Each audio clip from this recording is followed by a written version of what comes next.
warahmatullahi wabarakatuh. Perkenalkan, kami dari kelompok 7 yang beranggotakan Ajrin Lestari, Ganis Lupatunisa, Sri Adriani, dan Syifa Nur Fauzia. Kami akan mempresentasikan mengenai model pembelajaran terpadu, yaitu model TRIDET.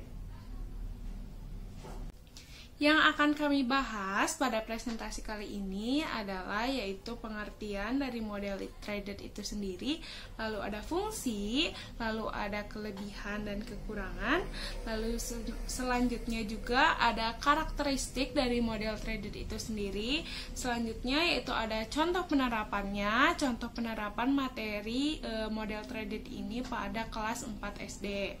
Selanjutnya ada langkah-langkah pembelajaran model TRIDET, lalu ada rekomendasi penggunaan model TRIDET pada pembelajaran, dan yang terakhir ada penelitian yang relevan. Nah, selanjutnya kita langsung saja kepada pengertian model TRIDET. Apa sih pengertian dari model TRIDET itu sendiri? Ya, jadi pengertian model TRIDET ini akan disampaikan oleh Ganis, yaitu saya sendiri. Jadi pengertian model TRIDET, jika keterampilan thinking skill, social skill, apapun yang termasuk di dalam multiple intelligence ini dapat dilakukan dengan pendekatan untayan. Jadi model TRIDET itu sendiri merupakan pendekatan pengembangan kemampuan belajar yang berkelanjutan melalui kemampuan yang sangat mendasar di beberapa mata pelajaran. Kemampuan tersebut yaitu kemampuan dasar yang meliputi thinking skill, social skill, pengorganisasian grafis, teknologi, ataupun multiple intelligence yang kesemuanya dirangkum menjadi metakurikulum di semua mata pelajaran. Artinya, model ini adalah model integrasi yang diorientasikan pada metakurikulum yang sangat penting dan berkaitan yang ada pada semua mata pelajaran. Materi kurikulum dari berbagai mata pelajaran terfokus untuk mengembangkan salah satu kemampuan tersebut, atau satu kemampuan metakurikulum pembentukannya melalui sejumlah mata pelajaran. Model TRIDET ini atau model untayan juga adalah model integrasi kurikulum yang fokus pada metakurikulum yang merupakan jantung dari pokok bahasan. Misalnya keterampilan memprediksi. Keterampilan memprediksi ini adalah suatu keterampilan yang digunakan untuk memperkirakan sesuatu yang ada pada bidang ilmu. Menurut Fogarty, model TRIDET ini seperti kaca pembesar atau magnifying glass yang disimpulkan yaitu ide-ide besar yang memperbesar semua konten melalui pendekatan metakurikuler atau metakurikulum. Model TRIDET juga merupakan model pemaduan bentuk keterampilan, misalnya melakukan prediksi dan estimasi dalam matematika, ramalan terhadap kejadian-kejadian, antisipasi terhadap cerita dalam novel, dan sebagainya. Bentuk TRIDET ini berfokus pada apa yang disebut dengan metakurikulum. Selanjutnya akan ada penjelasan mengenai fungsi model TRIDET yang akan disampaikan oleh Syifa. Fungsi model pembelajaran TRIDET. Model pembelajaran TRIDET digunakan untuk mengintegrasikan kurikulum ketika metakurikulum menjadi fokus. Model ini sangat cocok digunakan sebagai salah satu langkah alternatif menuju integrasi mata pelajaran yang intensif.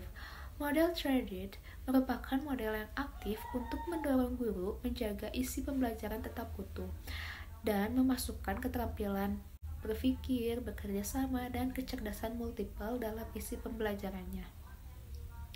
Pada model ini, pendekatan metakurikulum digunakan untuk mencapai beberapa keterampilan dan tingkatan logika pada siswa dengan berbagai mata pelajaran. Setelah Syifa menjelaskan mengenai fungsi model 3D, selanjutnya akan ada penjelasan mengenai kelebihan dan kekurangan model 3D itu sendiri yang akan disampaikan oleh saya. Materi metakurikulum dari berbagai mata pelajaran terfokus untuk mengembangkan salah satu keterampilan atau satu kemampuan kurikulum, metakurikulum yang dibentuk melampaui sejumlah mata pelajaran. Para guru harus menekankan aspek perilaku metakognitif, sehingga siswa belajar tentang bagaimana seharusnya siswa belajar dan cocok digunakan apabila keterampilan dasar menjadi prioritas pendidikan. Bukan sekadar penguasaan materi, tetapi siswa juga akan belajar mendapatkan bagaimana manfaat dari jenis pemikiran hebat yang artinya adalah pemindahan keterampilan hidup. Kekurangan dari model 3D. Forgati mengemukakan bahwa kekurangan atau kelemahan dari model 3D ini adalah masih diperlukan adanya kurikulum lainnya karena hubungan atau isi atau makna dari lintas bidang studi tidak ditunjukkan dengan gamblang atau jelas. Permukaan metakurikulum pun masih membutuhkan mata pelajaran yang tetap statis dan hubungan antara berbagai pokok kajian materi tidak sama sekali ditekankan. Guru harus memerlukan suatu pemahaman keterampilan dan strategi belajar yang baik agar digunakan siswa sehingga dapat mengembangkan dirinya dalam rangka menyisipkan metakurikulum tersebut. Sehingga dapat dikatakan bahwa kekurangan model ini adalah kebutuhan untuk menambahkan kurikulum yang lain. Isi yang berhubungan lintas mata pelajaran tidak ditunjukkan secara jelas, melainkan secara implisit atau tersirat, sehingga siswa kurang dapat memahami keterkaitan konten antara mata pelajaran satu dengan yang lainnya. Guru perlu memahami keterampilan dan strategi yang digunakan agar siswa dapat mengembangkan dirinya. Permukaan metakurikulum pun kecuali disiplin dan statis, agar tetap statis. Hubungan di antara isi mata pelajaran tidak ditekankan. Selanjutnya, ada karakteristik dari model 3D yang akan disampaikan oleh Saudari Sri. Kepadanya dipersilahkan. Model 3D memiliki beberapa karakteristik. Yang pertama yaitu karakteristik berpikir. Karakteristik berpikir terbagi menjadi 3. Yang pertama yaitu untaian berpikir kritis. Untaian berpikir kritis terbagi menjadi 4. Yang pertama ada untaian penunjukan. Untaian penunjukan terdiri atas penggolongan, pengurutan, membandingkan dan membedakan, prioritas, dan memecahkan persamaan. Selanjutnya ada untaian urutan. Untaian urutan terdiri atas mengurutkan, memprioritaskan, menemukan sebab akibat, dan menarik kesimpulan. Yang ketiga ada untaian analisa. Untaian analisa terdiri atas menganalisis kesalahan, menganalisis asumsi atau pendapat, dan menarik kesimpulan. Yang keempat ada untaian evaluasi. Untaian evaluasi terdiri atas mengevaluasi, menganalisis asumsi atau pendapat, menganalisa kesalahan, analogi pemecahan, dan membuat keputusan. Setelah untaian berpikir kritis, terdapat untaian berpikir kreatif. Untaian berpikir kreatif terdiri atas untaian tanggapan. Untaian tanggapan terdiri atas penemuan, membayangkan, perakiraan atau meramalkan, hipotesa, dan pola ingatan. Selanjutnya yaitu untaian kesimpulan. Untaian kesimpulan terdiri atas perakiraan atau meramalkan, hipotesa, memberlakukan secara umum, menyimpulkan atau menduga, dan menyiratkan. Selanjutnya yaitu untaian pengungkapan. Untaian pengungkapan terdiri atas perwujudan, visualisasi, menghubungkan, pengungkapan pendapat, pola ingatan. Setelah untaian berpikir kritis dan untaian berpikir kreatif, terdapat proses makro. Proses makro terdiri atas pemecahan masalah, pengambilan keputusan, dan ide kreatif. Kecerdasan majemuk. Yang pertama ada kecerdasan linguistik. Kecerdasan linguistik yaitu kemampuan untuk menggunakan dan mengolah kata-kata secara efektif, baik secara oral maupun tertulis, seperti dimiliki para pencipta puisi, editor, jurnalis, dermawan, sastrawan, pemain sandiwara, orator, yang berkaitan dengan penggunaan dan pengembangan bahasa secara umum. Selanjutnya yaitu kecerdasan matematis logis. Kecerdasan matematis logis yaitu kemampuan yang lebih berkaitan dengan penggunaan bilangan dan logika secara efektif, dimiliki matematikus, saintis, programmer, dan logikus. Termasuk di dalamnya adalah kepekaan pada pola logika, abstraksi, kategorisasi, dan perhitungan. Selanjutnya, kecerdasan kinestetik badani. Kecerdasan kinestetik badani merupakan kemampuan menggunakan tubuh atau gerak tubuh untuk mengekspresikan gagasan dan perasaan, seperti pada aktor, atlet, penari, pemahat, dan ahli bedah, termasuk keterampilan koordinasi dan fleksibilitas tubuh. Selanjutnya yaitu kecerdasan musikal. Kecerdasan musikal yaitu kemampuan mengembangkan, mengekspresikan, dan menikmati bentuk-bentuk musik atau suara. Selanjutnya kecerdasan interpersonal. Kecerdasan interpersonal yaitu kemampuan yang berkaitan dengan pengetahuan akan diri sendiri dan kemampuan untuk bertindak secara adaptif. Selanjutnya yaitu kecerdasan lingkungan. Kecerdasan lingkungan itu kemampuan untuk dapat mengerti flora dan fauna dengan baik, dapat membuat distingsi konsekuensial lain dengan alam, kemampuan untuk dapat menikmati dan memahami alam, dan menggunakan kemampuan itu secara produktif dalam berburu, bertani, dan mengembangkan pengetahuan akan lainnya. Yang selanjutnya yaitu kecerdasan esensial, yaitu menyangkut kemampuan dan kepekaan seseorang dalam menjawab persoalan-persoalan terdalam eksistensi atau keberadaan manusia. Orang yang tidak puas hanya menerima keadaan dan keadaannya secara otomatis, tetapi mencoba menyadari dan mencari jawaban terdalam. Selanjutnya ada penjelasan mengenai contoh penerapan materi model 3D di kelas 4 SD yang akan disampaikan oleh Saudari Sri.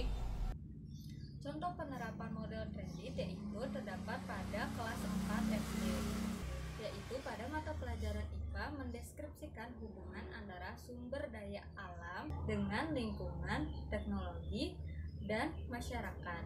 Kemudian pada mata pelajaran IPS yaitu memahami manusia dalam dinamika interaksi dengan lingkungan alam, sosial, budaya, dan ekonomi. Kemudian pada mata pelajaran matematika yaitu menyatakan kesimpulan berdasarkan tabel atau grafik.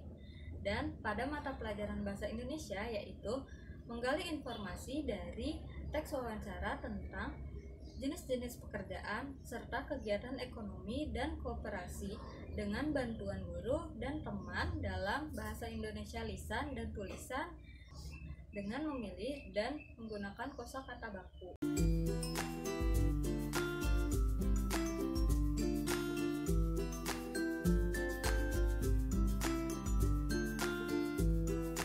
Nah, setelah tadi contoh penerapan, selanjutnya akan ada penyampaian materi mengenai langkah-langkah model pembelajaran 3D ini.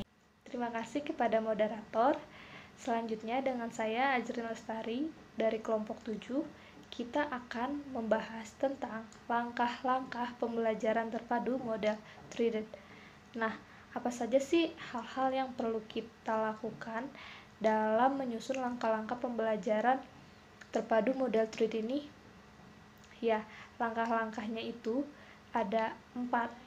Yang pertama yaitu kita harus menetapkan keterampilan yang dikaitkan dengan pembelajaran keterampilan. Adapun keterampilan-keterampilan tersebut yaitu keterampilan berpikir, keterampilan sosial, keterampilan mengorganisir, keterampilan belajar, dan kecerdasan ganda. Yang kedua, memilih mata pelajaran yang cocok untuk dipadukan dengan model ini.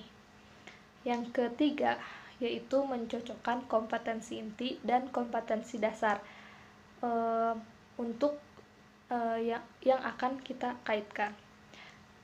Lalu yang terakhir, yang keempat, yaitu merumuskan indikator pembelajaran terpadu. Selanjutnya akan ada penjelasan mengenai rekomendasi penggunaan pembelajaran model 3D yang akan disampaikan oleh Saudari Ajrin. Nah, di sini kita akan merekomendasikan penerapan tentang pembelajaran model 3D ini dengan mata pelajaran yang ada di sekolah dasar, yaitu yang pertama, mata pelajaran ilmu pengetahuan alam dengan kompetensi dasar 3.7 mendeskripsikan hubungan antara sumber daya alam dengan lingkungannya, teknologi, dan masyarakat. Yang kedua, ilmu pengetahuan sosial dengan kompetensi dasar 3.5, yaitu memahami manusia dalam dinamika interaksi dengan lingkungan alam, sosial, budaya, dan ekonomi. Yang ketiga, yaitu matematika dengan kompetensi dasar 4.7, yaitu menyatakan kesimpulan berdasarkan data tabel atau grafik. Dan yang terakhir, yang keempat, yaitu bahasa Indonesia dengan kompetensi dasar 3.3, menggali informasi dari teks wawancara tentang jenis-jenis pekerjaan serta kegiatan ekonomi dan koperasi dengan bantuan guru dan teman dalam bahasa Indonesia, lisan dan tulis dengan memilih dan memilah kosakata baku. Semua mata pelajaran ini ada dalam materi kelas 4 Sekolah Dasar semester 1 kurikulum 2013. Mungkin sekian yang dapat saya sampaikan. Saya kembalikan kepada moderator. Terima kasih. Selanjutnya akan ada penyampaian materi, yaitu penelitian yang relevan yang akan disampaikan oleh Saudari Siva. Penelitian yang relevan. Madesa dan Permanasari melakukan penelitian melalui penerapan pembelajaran IPA terpadu tipe Tradit dengan level inquiry untuk meningkatkan keterampilan berpikir kritis dan penguasaan konsep siswa kelas 8 pada tema indera penglihatan dan alat optik. Penelitian ini bertujuan untuk mengetahui efektivitas pembelajaran IPA terpadu tipe Tradit dengan level inquiry untuk meningkatkan keterampilan berpikir kritis dan penguatan konsep siswa kelas 8. Hasil analisis menunjukkan bahwa penerapan pembelajaran IPA dengan model Tradit dapat meningkatkan keterampilan berpikir kritis dan penguasaan konsep dan menunjukkan perbedaan yang signifikan dibandingkan dengan siswa yang mengikuti pembelajaran biasa. Secara keseluruhan, siswa memberikan tanggapan positif pada penerapan pembelajaran terpadu tipe Tradit ini. Sekian penjelasan kami mengenai pembelajaran terpadu model Tradit. Semoga teman-teman dapat mengerti dan dapat mengambil kesimpulan. Billahi taufiq wal hidayah. Wassalamualaikum warahmatullahi wabarakatuh.